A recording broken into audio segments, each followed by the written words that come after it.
मैंने आपको application of plus are minus r करा रहा था ना, application electrophilic attack, decreasing order of rate, order plus are minus r, ये कराए थे ना plus are minus are.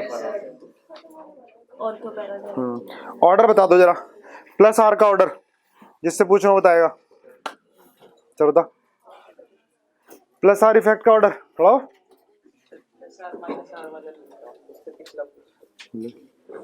Plus are में सबसे ज्यादा किसका होता है, वो माइनस का। उसके बाद किसका होता है, NH2 का, फिर OH का, फिर NH2, NHR, NR2, OH, OCH3, NHCOCH3, फिर उसके जैसे हैं OCOCH3, फिर है CH3, फिर C6H5, उसके बाद है फिर है बस। ठीक है, ये सारे क्या होते हैं, एक्टिवेटिंग, एक्सेप्ट हेलोजन। ये सारे होते हैं एक्टिवेटिंग एक्सेप्ट हेलोजन का माइनस आई प्लस आर से ज्यादा होता है। Generally resonance effect inductive effect से ज्यादा होता है। ठीक है, तो ये ऑर्थो पैरा डायरेक्टिंग होते हैं, प्लस आर होते हैं ortho para directing. Ortho para directing का मतलब है कि इलेक्ट्रोफाइल कहां अटैक करेगा, ऑर्थो और क्यों अटैक करेगा, क्योंकि माइनस चार्ज ऑर्थो और पैरा पोजीशन पर जाता है। ठीक है, और माइनस आर इफेक्ट क्या होते हैं, जो मेटा डायरेक्टिंग होते हैं। मेटा डायरेक्टिंग का मतलब इलेक्ट्रोफाइल ऑर्थो और पैरा पे जाएगा, है मेटा पर। ये ऑर्थो पैरा से इलेक्ट्रॉन डेंसिटी को कम करते हैं, तो इलेक्ट्रोफाइल कहां जाएगा, मेटा पर जाएगा। ठीक है, देखा जाए तो प्लस आर इफेक्ट ऑर्थो और पैरा पे ही होता है। Plus r group ortho para पर इलेक्ट्रॉन डेंसिटी को इंक्रीज करते हैं, और minus r group ortho para से इलेक्ट्रॉन डेंसिटी को कम करते हैं। मेटा पे तो कुछ नहीं होता, प्लस या माइनस आर मेटा पर कुछ नहीं करता है। ऑर्थो पैरा पर प्लस आर इलेक्ट्रॉन डेंसिटी बढ़ाएगा, और माइनस आर ऑर्थो पैरा से कम कर देगा। क्लियर है? माइनस आर का भी मैंने ऑर्डर लिखवाया था। ठीक है, देखो एक बार, देखो जल्दी से, क्योंकि अभी यूज आएगा इनका। चलो लिखो application, application of plus r या माइनस, या कुछ एग्जाम्पल लिखो। पहले लिखवाए थे क्या मैंने एग्जाम्पल, प्लस आर और माइनस आर अच्छे लिखवा दिए थे। ठीक है, चलो प्लस आर और माइनस आर के कुछ एग्जाम्पल हम लोग कर लिए थे काफी सारे। ठीक है,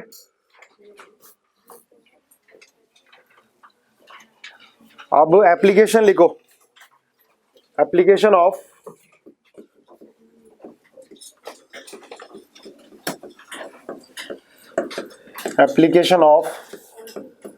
plus are plus M and minus are minus m, इनकी एप्लीकेशन। बड़े ध्यान से नहीं समझ में आया तो मुझसे पूछते रहना कितनी बार भी। तो देखो, application of plus are plus M and minus are minus M. First,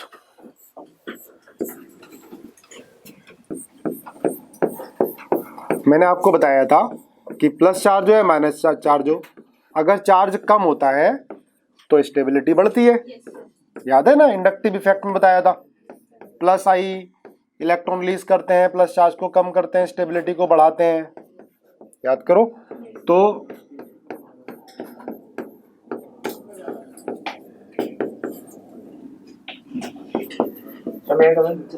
ठीक है भाई, अब देखो समझो इसको बेटा, इसमें आपको बताना है स्टेबिलिटी किसकी ज्यादा होगी। CH3 मैंने किस में लिखाया था, प्लस आर में लिखाया था। CH3 मैंने प्लस आर में लिखाया था, है ना। अब सोचो, देखो दिमाग लगाओ, स्टेबिलिटी का ऑर्डर बताओ। पॉजिटिव चार्ज है, देखो ध्यान से, ऑनलाइन वालों देखो, स्टेबिलिटी का ऑर्डर दिमाग लगाओ। पहले CH3 को देखो, CH3 प्लस आई है प्लस आई, और मैंने प्लस आर में भी लिखाया है, प्लस आई में भी लिखाया है, और मैंने प्लस आर में भी लिखाया है ना। अब इसका इफेक्ट देखो, सबसे ज्यादा ACBD वंशिका, बिल्कुल सही है। सबसे ज्यादा A के बाद C के बाद B के बाद D, बिल्कुल सही है, यही ऑर्डर होगा ना। देखो हमारे ऑनलाइन वाले बच्चों ने काफी बच्चों ने बिल्कुल सही बताया है, बिल्कुल सही बताया, ए सी और बी डी। अब देखो इसका रीजन देखो सारे लोग, देखो CH3 का नेचर क्या बेटा, प्लस आई है, तो प्लस आई से इलेक्ट्रॉन देगा, ये इलेक्ट्रॉन देगा तो क्या करेगा, प्लस चार्ज को कम करेगा। भाई इलेक्ट्रॉन पर माइनस चार्ज होता है, ये इलेक्ट्रॉन देगा तो प्लस चार्ज को कम करेगा, तो प्लस आई से स्टेबिलिटी को बढ़ाएगा, प्लस आई से स्टेबिलिटी बढ़ेगी और प्लस आई मैक्सिमम भी होगा। प्लस आई क्यों होगा मैक्सिमम बाकी कंपैरिजन में, यहाँ तो है ही नहीं, बाकी के कंपैरिजन में प्लस आई मैक्सिमम क्यों होगा, क्योंकि पास है ना। प्लस आई या इंडक्टिव इफेक्ट डिस्टेंस पर डिपेंड करते हैं, ठीक है। तो प्लस आई से स्टेबिलिटी को बढ़ा रहा है। ऊपर से भाई ये CH3 है, तो CH3 का ऑर्थो है ना ये, तो मैंने लिखाया था आपको प्लस आर में कि ऑर्थो पैरा पर माइनस चार्ज भेजते हैं, तो CH3 यहाँ पर माइनस चार्ज भेजेगा तो स्टेबिलिटी क्या होगी, बढ़ेगी कम होगी, बढ़ेगी। भाई प्लस को ये न्यूट्रलाइज करेगा, तो प्लस आर से भी ये स्टेबिलिटी को बढ़ा रहा है। तो प्लस आर वाला मैंने बड़ा लगाया है क्योंकि प्लस आर प्लस आई से ज्यादा होता है। तो दोनों इफेक्ट, प्लस आई भी पॉजिटिव चार्ज को कम कर रहा है, स्टेबिलिटी को बढ़ा रहा है, प्लस आर भी पॉजिटिव को कम कर रहा है, स्टेबिलिटी को बढ़ा रहा है, इसके ऑर्थो पे जा रहा है, ठीक है। इसे समझना जरूर, मान लिया क्लास में नहीं समझ में आता है तो आपस में ही पूछना, समझ में आना जरूरी है। कैसे, बोलो क्लियर है इतना ही। अब यहाँ पर अब CH3 का ऑर्थो तो ये होगा, ये पैरा होगा, तो प्लस आर से तो इलेक्ट्रॉन भेजेगा नहीं, ये यहाँ भेजेगा, यहाँ भेजना चाहिए, यहाँ भेजेगा या रेजोनेंस के बाद यहाँ आएगा, हमने रेजोनेटिंग स्ट्रक्चर बनाए थे इसके। तो प्लस आर तो लगना नहीं है, लेकिन प्लस आई से ये स्टेबिलिटी को बढ़ाएगा। प्लस आर नहीं लगना, समझ में आया क्यों नहीं लगना, प्लस आर क्यों नहीं लगना भाई, प्लस आर लगता कहां पर है, ऑर्थो और पैरा पोजीशन पर इलेक्ट्रॉन भेजेगा, है ना। ऑर्थो ये है इसका ऑर्थो ये है, मेटा ये पैरा है, किसी के भी एक के कंपैरिजन में देखेंगे तो ये इसका ऑर्थो है, ये मेटा ये पैरा है, तो इलेक्ट्रॉन कहां ऑर्थो पे भेजेगा और पैरा पर, प्लस आर से मेटा पर तो भेजने का ही नहीं है। इतनी बात क्लियर है। अब ये प्लस आई से स्टेबिलिटी को बढ़ाएगा जो कि मिनिमम होगा, है ना, दूर लगा हुआ है, और प्लस आर से स्टेबिलिटी को बढ़ाएगा, ऑर्थो पर भेजेगा इलेक्ट्रॉन या पैरा पर भेजेगा, है ना। और ऑर्थो और पैरा पर प्लस आर इफेक्ट बिल्कुल सेम होता है, प्लस आर की वैल्यू दोनों में क्या होगी, सेम होगी, डिस्टेंस पर डिपेंड नहीं करता प्लस आर, वो तो प्लस आई होगा, क्यों ज्यादा होना चाहिए, वो तो रेजोनेंस से देखते हैं, ठीक है। अब बताओ ए और सी में ज्यादा कौन हो गया, ए, क्योंकि प्लस आर तो बराबर है, ए इसके बाद फिर सी के बाद बी के बाद डी। आया समझ में, देख लो, नहीं समझ में आया तो पूछ लो चाहे एक बार। आ गया पक्का, ए और सी में ए ज्यादा क्यों, प्लस आई ज्यादा, पास लगा हुआ है, ठीक है। और मेटा पर तो आर होना ही नहीं है, सिर्फ प्लस आई होगा, बोलो क्लियर है। अब देखो ये इनडायरेक्टली ना बड़ी ज्यादा एप्लीकेशन आती है, कहीं यहाँ कुछ लगा होगा CL वगैरह के, किसमें CL आसानी से हट जाएगा, तो CL हटा के पॉजिटिव चार्ज लगाओगे, जिसमें पॉजिटिव ज्यादा स्टेबल होगा, किसमें ज्यादा स्टेबल होगा, पहले वाले में। ये इनडायरेक्ट काफी यूज होगा आगे इसका, ठीक क्लियर है। अब लिखो सेकेंड क्वेश्चन, लिख लिया भैया। अब आप CH3 की जगह, आप CH3 की जगह लगा दो NO2,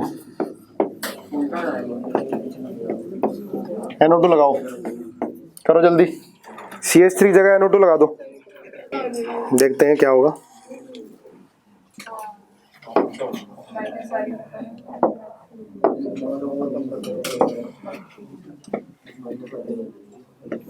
ये DBC है, ये DBC है, ठीक है भाई।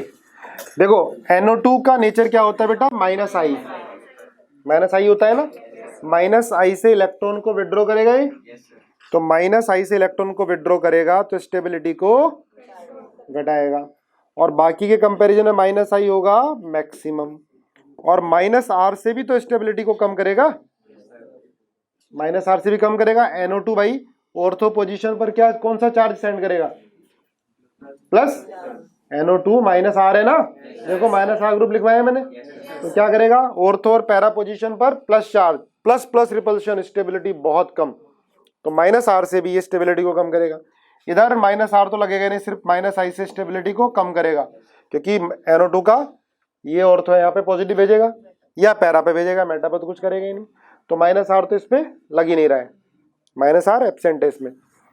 इधर माइनस आई से स्टेबिलिटी को कम करेगा जो कि मिनिमम होगा, और माइनस आर से भी स्टेबिलिटी को कम करेगा। तो ए बी सी तीनों में ही स्टेबिलिटी कम हो रही है, पर ए और सी में माइनस आर भी है, तो सबसे ज्यादा स्टेबल कौन सा हो गया? डी के बाद कौन सा हो गया? बी के बाद कौन सा हो गया?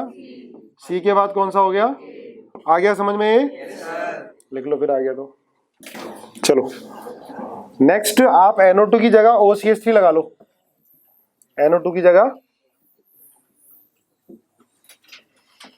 OCH3 लगा लो। अच्छा, OCH3 का नेचर होता है, क्या नेचर होता है? माइनस आई और प्लस आर, माइनस आई और प्लस आर, जल्दी बताओ, माइनस आई प्लस आर। अब देखो बेटा, OCH3 क्या है? माइनस आई है ना? कैसे पता चला माइनस आई है? O की इलेक्ट्रोनेगेटिविटी कार्बन से ज्यादा है, O की इलेक्ट्रोनेगेटिविटी कार्बन से ज्यादा है, तो भैया इलेक्ट्रॉन खींचेगा, ये पॉजिटिव चार्ज को बढ़ाएगा, तो माइनस आई से स्टेबिलिटी को कम करेगा, और बाकी के कंपैरिजन में माइनस आई मैक्सिमम होगा। और ओपन लोन पेयर है, क्या होगा? प्लस आर होगा, पैरा पोजीशन पर इलेक्ट्रॉन को डिलोकलाइज करता है। देखो माइनस आई और इंडक्टिव इफेक्ट और रेजोनेंस में जनरली रेजोनेंस स्ट्रॉन्गर क्यों होता है? क्योंकि उसमें तो डिलोकलाइजेशन ही हो रहा है, और इंडक्टिव इफेक्ट में क्या होता है? डिस्प्लेसमेंट होता है। ठीक है, तो यहाँ पर ये लोन पेयर ऑर्थो पे भेजेगा, तो भाई प्लस आर है तो प्लस आर से स्टेबिलिटी को बढ़ाएगा। यहाँ माइनस आई से स्टेबिलिटी को कम करेगा, क्योंकि ये मेटा पोजीशन पर है, इलेक्ट्रॉन भेजेगा तो ऑर्थो और पैरा पर, और ये मेटा पे लगा हुआ है तो आर तो लगना ही नहीं। इधर माइनस आई से स्टेबिलिटी को कम करेगा और प्लस आर से स्टेबिलिटी को बढ़ाएगा, और यहाँ पर माइनस आई मिनिमम होगा। तो आप देखो ए और सी में ओवरऑल स्टेबिलिटी बढ़ रही है, भाई माइनस आई भी है और प्लस आर भी है, पर माइनस आर आई और प्लस आर में कौन स्ट्रॉन्गर होता है? माइनस आई और प्लस आर में कौन स्ट्रॉन्गर होता है? प्लस आर स्ट्रॉन्गर होता है ना? पर अब दोनों में प्लस आर बराबर है, और ए और सी में, तो माइनस आई किस में ज्यादा है? तो ज्यादा स्टेबिलिटी किसकी हो गई? सी के बाद ए के बाद बी के बाद, आया समझ में? ये स्टेबिलिटी का ऑर्डर हो गया, नोट कर लो। सी के बाद, ओ सॉरी, गलती हो गई, सबसे ज्यादा होगा सी के बाद ए के बाद डी के बाद बी। यही आप लोगों ने बताया है, और हमारे ऑनलाइन बच्चों ने भी यही बताया है। ठीक है, बता दो। ठीक है, करें आगे। अब आप क्या करो, हेलोजन लगा दो इसकी जगह X। अब देखो ध्यान रखना, हेलोजन में अगर सेम हेलोजन डिफरेंट पोजीशन पर है, same halogen at different position, लिख लेना ये, same halogen at different position, तो जो सारे रिजल्ट है वो माइनस आई से देखोगे, सिर्फ आर से नहीं। एक्स क्या होता है? माइनस आई होता है, आर भूल जाओ अब इसमें, सारे रिजल्ट सही आएंगे। जब same halogen at different position, तो सारे इफेक्ट, सारे रिजल्ट किससे देखने हैं आपको? माइनस आई से देखने हैं, सारे रिजल्ट माइनस आई से, याद करो, है ना?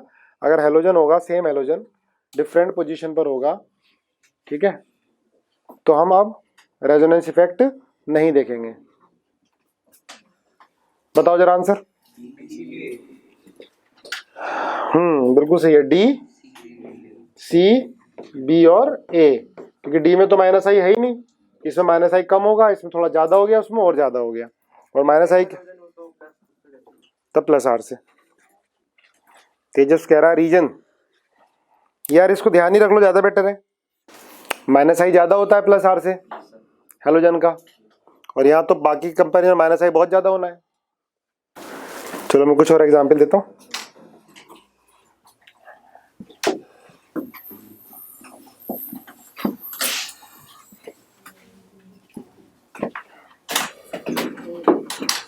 यहाँ आप FCl Bri,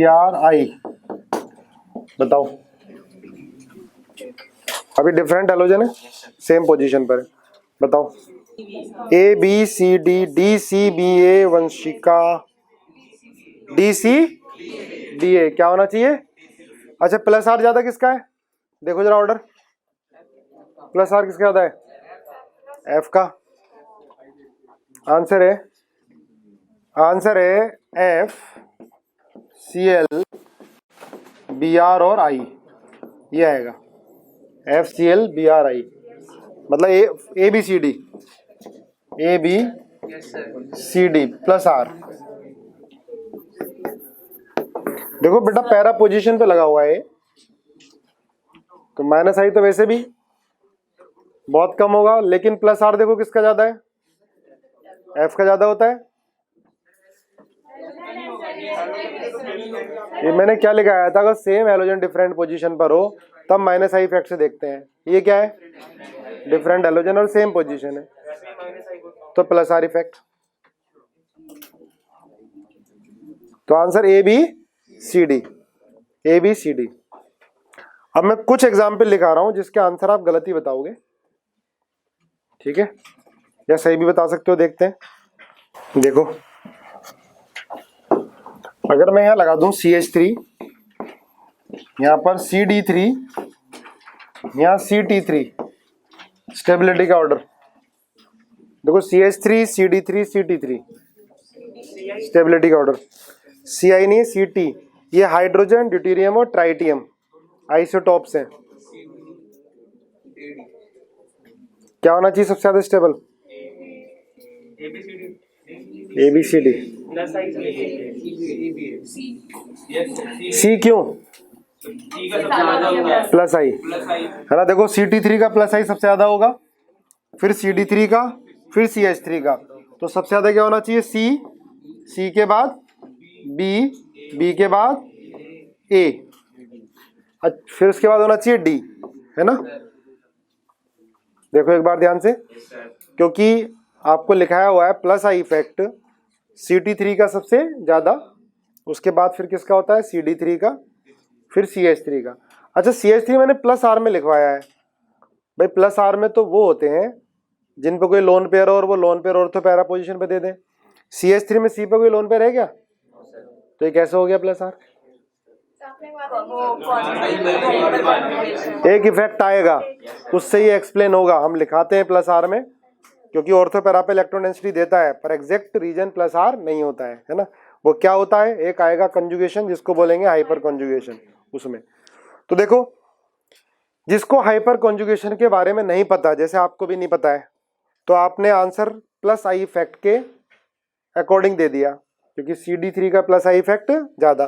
भाई ऑर्थो पैरा तो सारे ही हैं ये, जब ये प्लस आ रहा है तो बाकी भी प्लस आर की तरह ही बिहेव करेगा जैसा कि हमने लिखा है।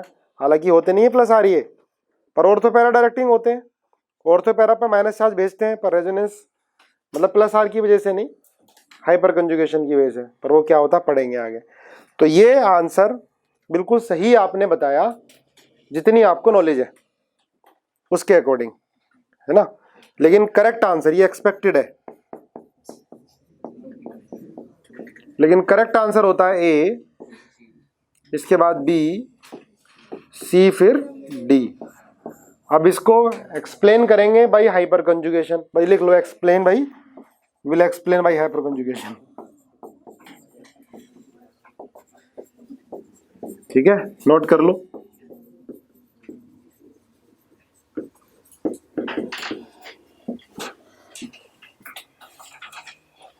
ये लिख लो ताकि ध्यान रहेगा ना, हाइपर कंजुगेशन आएगा तो उसको रिवाइज कर लेंगे। अब नेक्स्ट बताओ।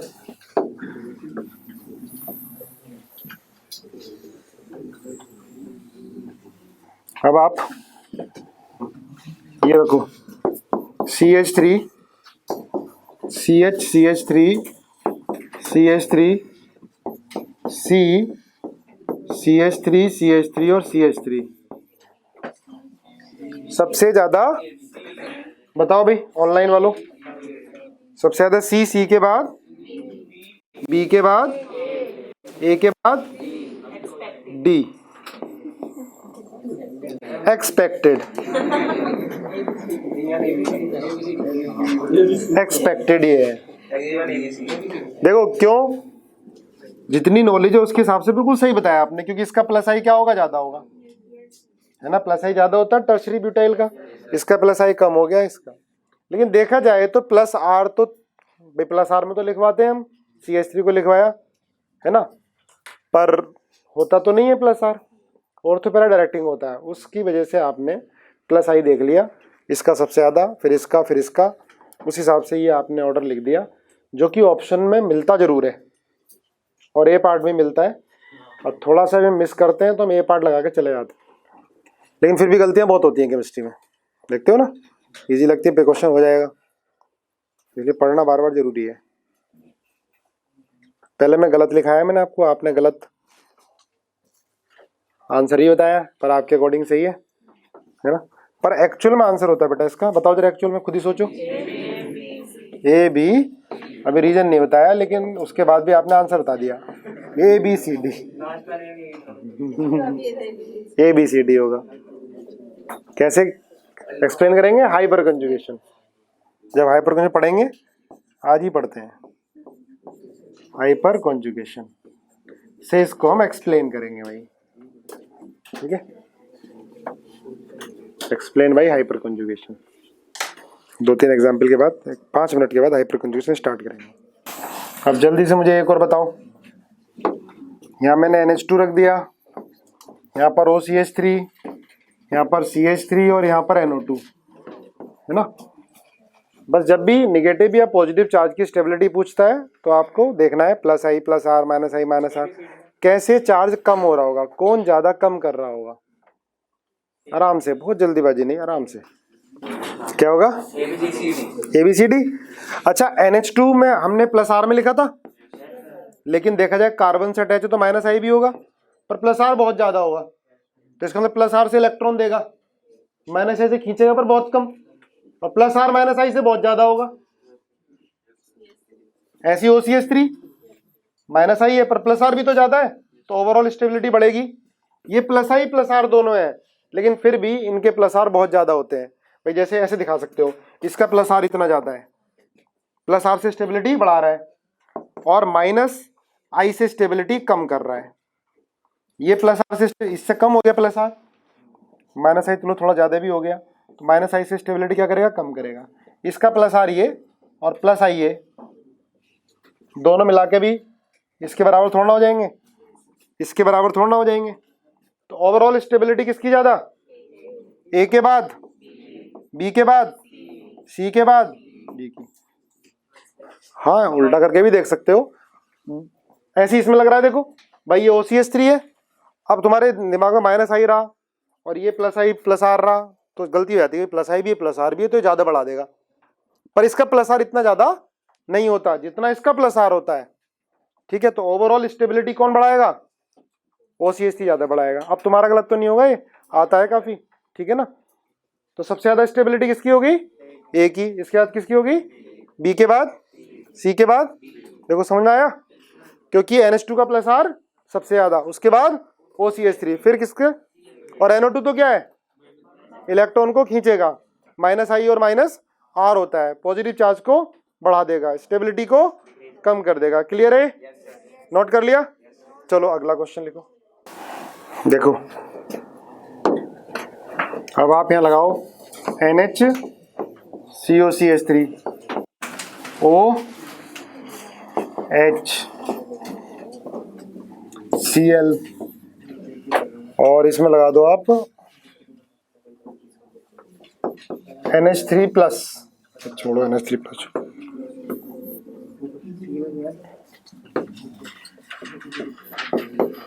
CF3, बताओ जल्दी, स्टेबिलिटी का ऑर्डर, ABCD होगा यार, क्या प्लस आर सबसे ज्यादा किसका है, OH का है, NHCOCH3 का। पहले एक बार प्लस आर ऑर्डर याद करो, सबसे ज्यादा O माइनस के बाद NH2, NHR, NR2 इनका लगभग बराबर, फिर किसका OH, फिर किसका OCH3, फिर किसका NHCOCH3, फिर उसके जैसे नीचे आ जाएंगे, फिर किसका CH3, फिर C6H5, फिर फ्लोरीन, क्लोरीन, ब्रोमीन, आयोडीन, याद हो जाना चाहिए। और -R का ऑर्डर भी आपको लिखवाया है, NO2 का सबसे ज़्यादा लिखाया था, फिर CF3, CN, CN, CF3, CHO, COH, CONH2, plus I के, माइनस आई के, प्लस आर, माइनस आर के ऑर्डर याद करो यार। कर लिए? देखो सबसे ज्यादा बी होगा, बी के बाद ए होगा, ए के बाद सी, सी फिर डी। ठीक है, ये ऑर्डर हो जाएगा। CF3 तो बहुत ज्यादा डीएक्टिवेटिंग होता है, इलेक्ट्रॉन डेंसिटी को काफी कम कर देगा, पॉजिटिव चार्ज को बढ़ा देगा। देखो आगे, चलो नेक्स्ट साइन डालो। हाइपर कॉन्जुगेशन बहुत इंपॉर्टेंट टॉपिक है, हाइपर कॉन्जुगेशन।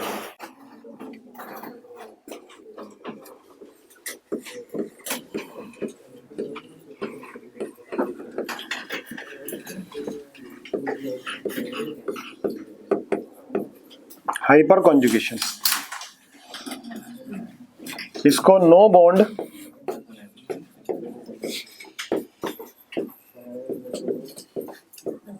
रेजोनेंस ही बोलते हैं, no bond resonance.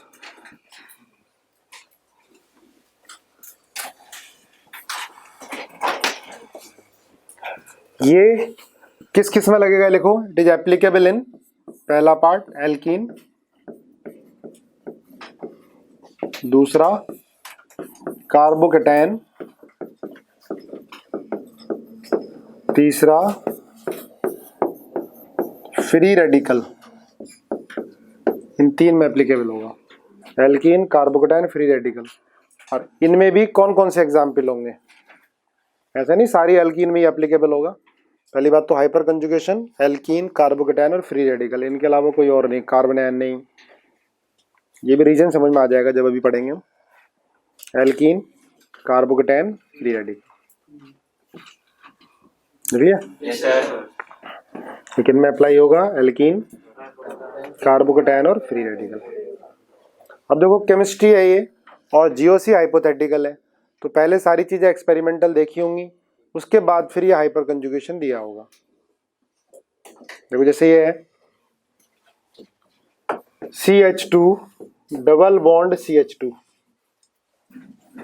CH3 CH double bond CH2, plus इसमें हाइड्रोजन ऐड किया तो क्या बनेगा, पीटी की प्रेजेंस में टेम्परेचर ले लिया होगा कुछ, ये बना CH3 और ये CH3 और ये CH3 CH2 CH3।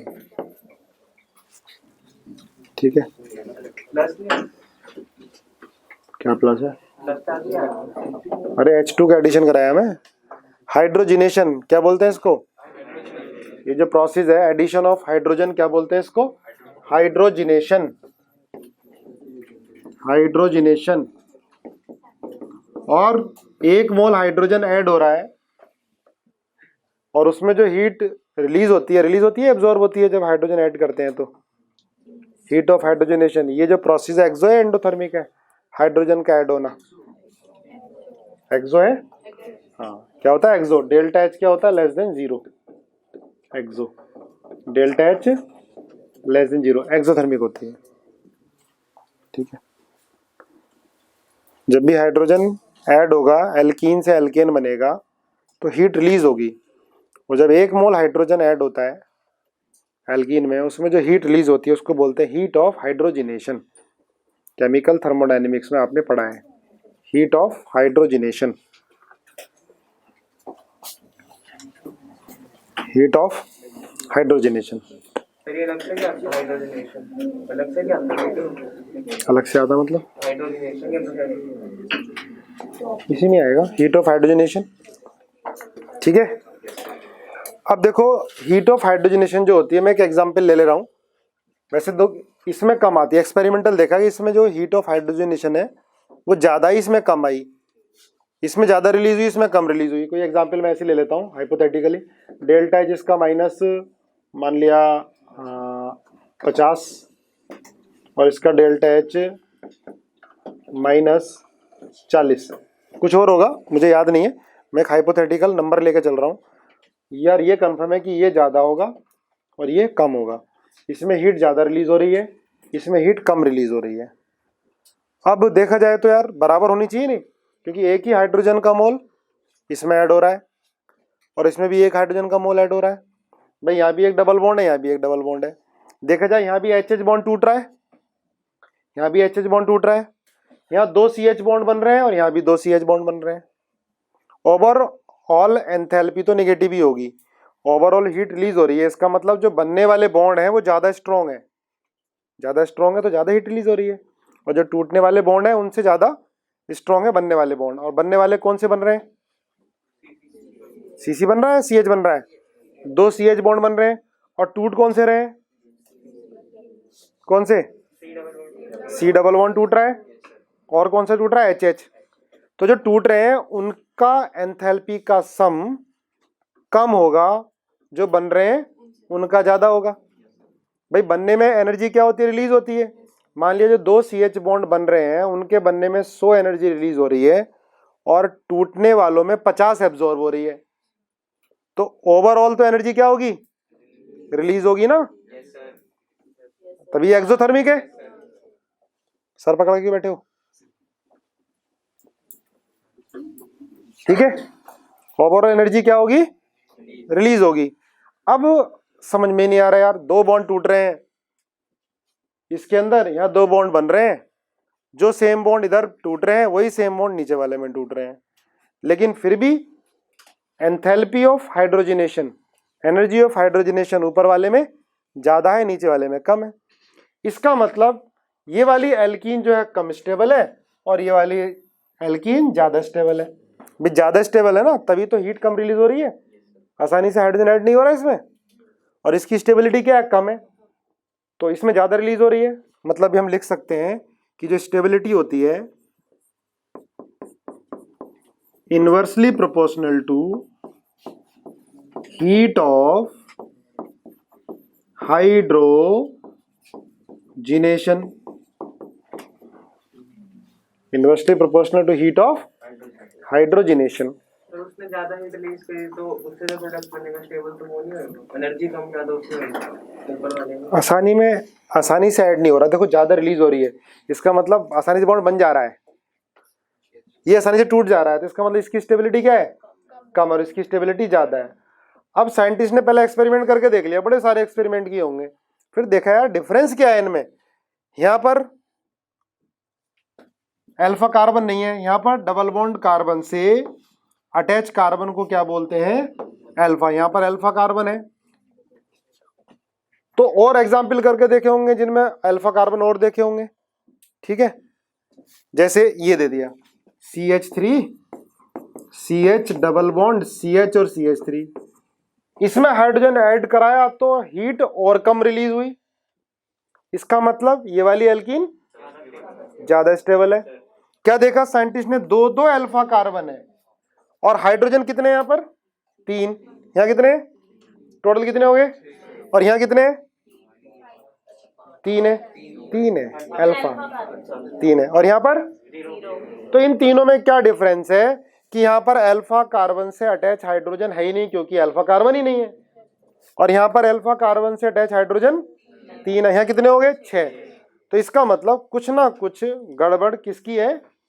Alpha carbon से अटैच हाइड्रोजन की, ये कुछ ना कुछ इंटरेक्ट कर रहा है। ऐसे बड़े सारे एग्जाम्पल किए होंगे जिसके अंदर अल्फा हाइड्रोजन 9 ले लिए, 12 ले लिए, तो उसकी स्टेबिलिटी और ज़्यादा आई। एक्सपेरिमेंट करके देखे, फिर इस एक्सपेरिमेंट के बेस पर साइंटिस्ट ने थ्योरी दी कि भाई कुछ ना कुछ गड़बड़ हो रहा है, कुछ ना कुछ क्या कर रहा है? CH बॉन्ड इंटरेक्ट कर रहा है जो डबल बॉन्ड कैरेक्टर को कम कर रहा है। डबल बॉन्ड भी तो ऐड हो रहा है, यहाँ तो डबल का डबल ही रहना है, कुछ ना कुछ CH बॉन्ड कर रहा है जो डबल बॉन्ड कैरेक्टर को कम कर रहा है। और नंबर ऑफ CH बॉन्ड पे भी डिपेंड कर रहा है कि जब देखा हमने कि नंबर ऑफ CH बॉन्ड बढ़ रहे हैं, अल्फा CH बॉन्ड, तो स्टेबिलिटी बढ़ रही है, इसका मतलब नंबर ऑफ CH बॉन्ड पे भी डिपेंड कर रहा है। तो ये सारे एक्सपेरिमेंट देखने के बाद साइंटिस्ट ने, जिसका नाम था बेकर नाथन, इसका एक नाम और होता है बेकर नाथन इफेक्ट, इसका एक नाम और होता है बेकार का नाथन इफेक्ट है वैसे तो ये, बेकर नाथन इफेक्ट। तो फिर बेकर नाथन ने थ्योरी दी कि भाई जिस एल्कीन में अल्फा कार्बन पर CH बॉन्ड है तो वो CH बॉन्ड और इसका डबल बॉन्ड का C डबल बॉन्ड C का pi star anti bonding molecular orbital आपस में इंटरेक्ट कर रहा है, और जितने ज्यादा अल्फा हाइड्रोजन है उतना ज्यादा इंटरेक्शन हो रहा है, जिससे स्टेबिलिटी बढ़ रही है। ठीक है, उनने फिर स्ट्रक्चर बना के भी बताया जिसको बोल दिया हाइपर कॉन्जुगेटिंग स्ट्रक्चर, है ना। इनको बोला कि number of hyper conjugation alpha hydrogen को हाइपर कॉन्जुगेटिंग स्ट्रक्चर। मैं बना के दिखाता हूँ, इतना नोट किया आपने, लिखो stability inversely proportional heat of hydrogenation. ठीक है,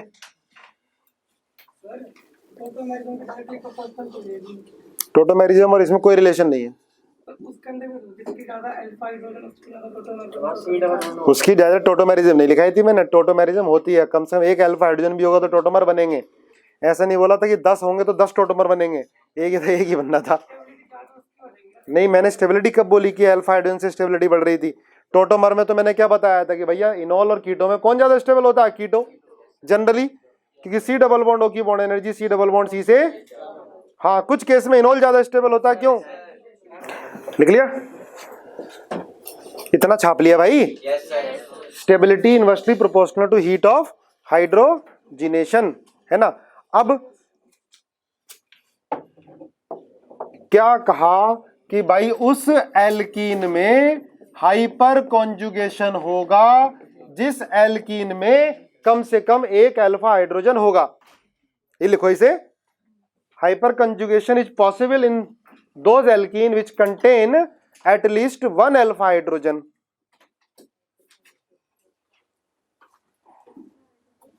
उस एल्कीन में हाइपर कॉन्जुगेशन पॉसिबल है जिसमें कम से कम एक अल्फा हाइड्रोजन होगा। तो भाई अल्फा हाइड्रोजन होता क्या है? डबल बॉन्ड कार्बन से अटैच कार्बन को बोलते हैं अल्फा कार्बन, उससे अटैच हाइड्रोजन को बोलते हैं अल्फा हाइड्रोजन। ठीक है, एक बार थोड़ा सा पेन रोक के सुनो। ठीक है, एल्कीन की स्टेबिलिटी और हीट ऑफ हाइड्रोजनेशन में क्या रिलेशन है? इनवर्स। हीट ऑफ हाइड्रोजनेशन ज्यादा है, इसका मतलब एल्कीन की स्टेबिलिटी कम है ना। अब जितने अल्फा हाइड्रोजन ज्यादा होंगे एल्कीन की स्टेबिलिटी उतनी ही, जितने अल्फा हाइड्रोजन ज्यादा होंगे एल्कीन की स्टेबिलिटी उतनी ही। अब देखो अब होता क्या है, इसका स्ट्रक्चर उन्होंने दिया क्या, ये देखो।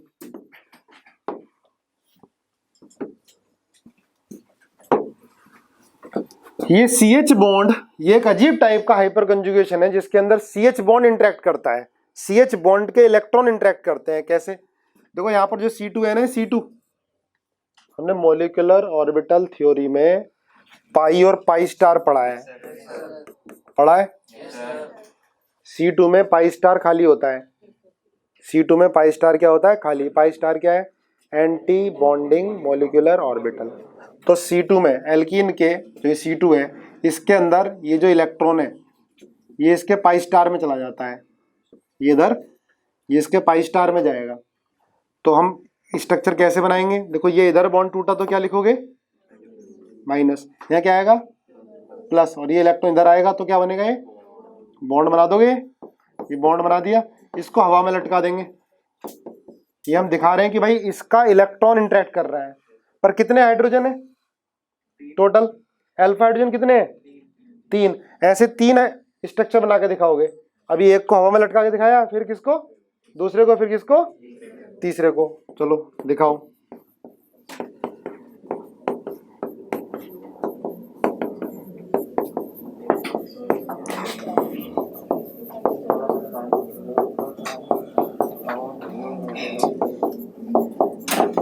तो कितने हाइपर कॉन्जुगेटिंग स्ट्रक्चर है?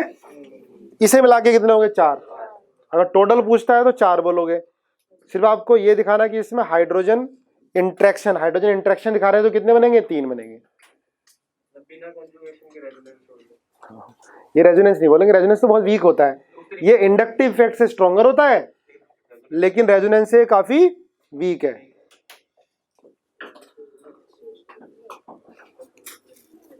तो अल्फा हाइड्रोजन कितने इस एल्कीन में? 3 है। ठीक है, पहले आपने ये वाला हाइड्रोजन दिखाया कि इस वाले CH बॉन्ड के इलेक्ट्रॉन इंटरेक्ट कर दिए तो ये डबल बॉन्ड बना के दिखा दिया। इस वाले हाइड्रोजन के इलेक्ट्रॉन इंटरेक्शन कराया, तो ये, तो क्या बोलते हैं इसको, हाइपर कॉन्जुगेशन। और क्या बोलेंगे, बेकर नाथन इफेक्ट। और क्या बोलेंगे, नो बॉन्ड रेजोनेंस। ये समझ में आया, no bond resonance. Resonating structure में बॉन्ड नहीं दिखा रहे हैं हम, नो बॉन्ड रेजोनेंस। और एल्कीन के केस में किसका नाम और हो जाता है, sigma pi star conjugation. IIT में पूछा गया था और केवीपीवाई में भी, सिग्मा पाई स्टार कॉन्जुगेशन। क्यों बोला sigma pi star, sigma bond के इलेक्ट्रॉन, कौन से सिग्मा बॉन्ड के, सिग्मा सीएच बॉन्ड, कौन सा sigma CH, alpha, sigma CH bond के इलेक्ट्रॉन C2 के पाई स्टार में इंटरेक्ट कर रहे हैं, इसलिए इन एल्कीन के केस में जो हाइपर कॉन्जुगेशन एल्कीन में हो रहा है उसको सिग्मा पाई स्टार कॉन्जुगेशन भी बोलते हैं। ध्यान से सुनोगे तो परमानेंट याद हो जाएंगी सारी चीजें। रेजोनेंस अभी मैं लिखवा दूंगा।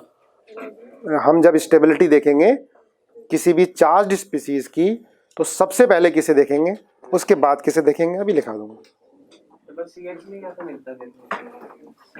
पाई स्टार क्या होता है महिमा, पाई स्टार होता है बेटा anti bonding molecular orbital. Chemical bonding अभी पढ़ा नहीं शायद है पूरा,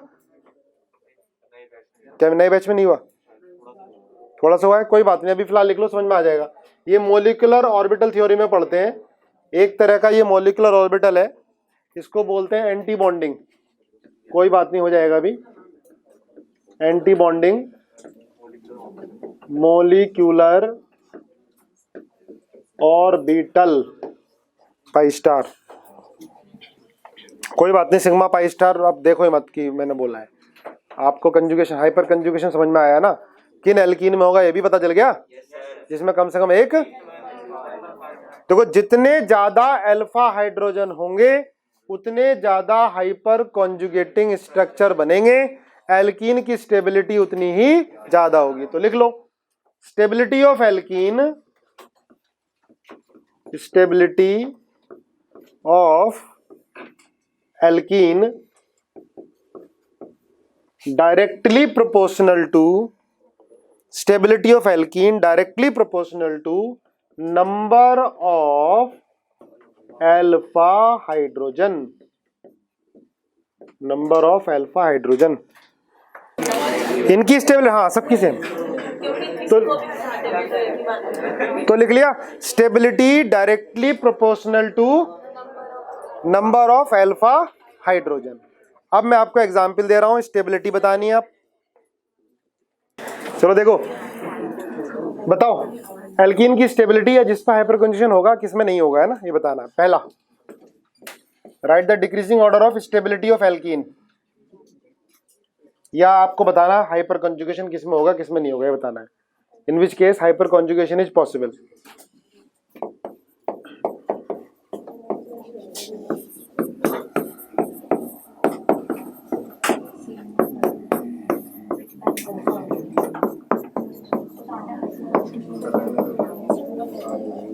नंबर ऑफ अल्फा हाइड्रोजन भी बताने।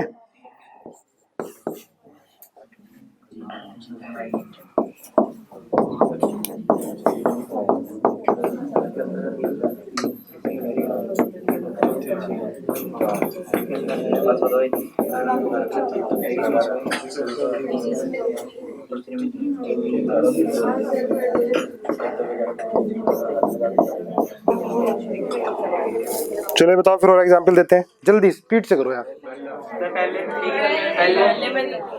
एक एक करके पूछता हूँ।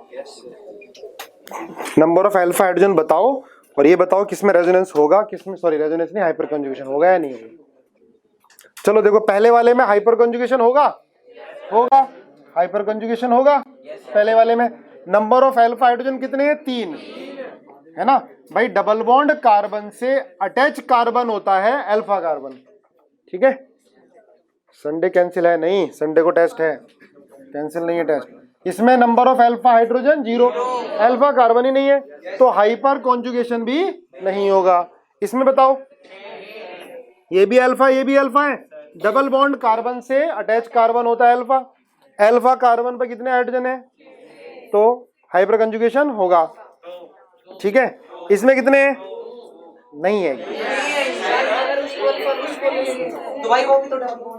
अब सुन लो सुन लो सुन लो सुन लो सुन लो, अब मेन बात आती है कि हाइपर कंजुगेशन होगा नहीं होगा। देखा जाए तो ये डबल बॉन्डेड है, इसके बगल में अल्फा कार्बन है, अल्फा कार्बन से अटैच हाइड्रोजन है, पर वो हाइड्रोजन डबल बॉन्डेड कार्बन पे अटैच है। तो हम देखते हैं कि हाइपर कंजुगेशन स्ट्रक्चर बनेंगे नहीं बनेंगे, पहले पूरा ये नहीं कि बस देख लेते हैं एक बार। देखा जाए तो अल्फा कार्बन तो है और अल्फा हाइड्रोजन भी है, पर हाइपर कंजुगेटिंग स्ट्रक्चर बनेंगे नहीं बनेंगे, हाइपर कंजुगेशन होगा नहीं होगा, वो चेक कर लेते हैं एक बार। ठीक है,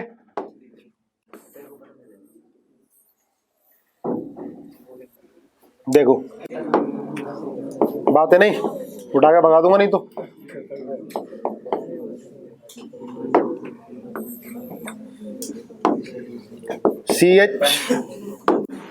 CH2 डबल बॉन्ड CH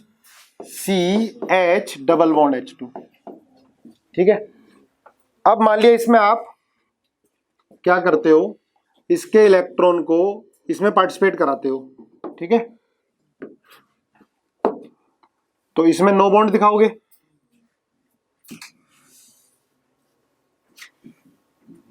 ऐसे दिखाते हैं H+। ठीक है, इसके इलेक्ट्रॉन यहाँ इंटरेक्ट करेंगे तो क्या दिखाओगे, डबल बॉन्ड। डबल बॉन्ड दिखाओगे, बॉन्ड क्या करोगे, ब्रेक करोगे तो क्या आएगा, माइनस आएगा। ये CH double bond C double bond CH2 क्या बन गया, ये क्यूमिलीन, लगातार डबल बॉन्ड आ गया। और मैंने आपको चीख चीख के बताया था, कब बताया था, IUPAC में, कि लगातार डबल बॉन्ड आएगा तो स्टेबिलिटी बहुत कम हो जाएगी। C डबल बॉन्ड C लगातार आएगा तो स्टेबिलिटी क्या होगी, बहुत। इसका मतलब डबल बॉन्ड कार्बन से अटैच हाइड्रोजन होगा तो वो हाइपर कंजुगेशन में पार्टिसिपेट नहीं करेगा। डबल बॉन्ड कार्बन से अटैच हाइड्रोजन होगा अल्फा, तो वो हाइपर कंजुगेशन में पार्टिसिपेट नहीं करेगा। तो क्या होना चाहिए, अल्फा कार्बन होना चाहिए, पर वो उसकी हाइब्रिडेशन क्या होनी चाहिए, sp3। sp2 होगी तो वो पार्टिसिपेट, तो लिखो इसे, नोट करो। तो कुछ ना होता, टोटो में होता है। ठीक है, तो इसमें हाइपर कॉन्जुगेशन नहीं होगा, इसमें तो रेजोनेंस होगा, डबल सिंगल डबल, पर हाइपर कॉन्जुगेशन इसके अंदर पॉसिबल नहीं है। तो इसको नोट कर लो, डबल बॉन्ड कार्बन से अटैच कार्बन अल्फा कार्बन है, कम से कम एक अल्फा हाइड्रोजन होना चाहिए, पर अल्फा कार्बन की हाइब्रिडाइजेशन क्या होनी चाहिए, sp3। क्लियर है, हाँ भाई दिव्यांश, क्लियर है बात ये। अब आओ ई पार्ट में, इसमें होगा हाइपर कॉन्जुगेशन, होगा या नहीं होगा, क्यों, अल्फा कार्बन तो है लेकिन अल्फा कार्बन से अटैच हाइड्रोजन तो नहीं होगा। ठीक है, एफ में होगा, कितने अल्फा हाइड्रोजन है, 12 है, होगा। इसमें भैया डबल बॉन्डेड कार्बन, ये अल्फा कार्बन होगा, ये भी अल्फा कार्बन होगा, ये भी अल्फा कार्बन होगा, ये भी होगा, कितने अल्फा हाइड्रोजन हो गए, 8 हो गए, करेगा। डबल बॉन्ड तो पहले से ही है, पर ब्रिज हेड पर डबल बॉन्ड नहीं आ सकता, कब, अप टू 5 मेंबर रिंग। यहाँ तो इधर भी 6 मेंबर, इधर भी 6 मेंबर, ये तो ऑलरेडी 120 है। ये बताओ H, इसमें अल्फा कार्बन है, अल्फा हाइड्रोजन है, ये डबल बॉन्डेड कार्बन है, इससे अटैच कार्बन क्या हो गया, अल्फा कार्बन, और कितने हाइड्रोजन है, 3 हाइड्रोजन है। ठीक है, आया समझ में, नोट कर लो। अल्फा कार्बन से अटैच हाइड्रोजन होना चाहिए, मेन तो अल्फा कार्बन से अटैच हाइड्रोजन CH बॉन्ड के ही तो इलेक्ट्रॉन इंटरेक्ट करते हैं पाई स्टार से। ठीक है, आया समझ में। किसी भी एल्कीन को देख के बता सकते हो इसमें हाइपर कंजुगेशन होगा या नहीं होगा। ठीक है।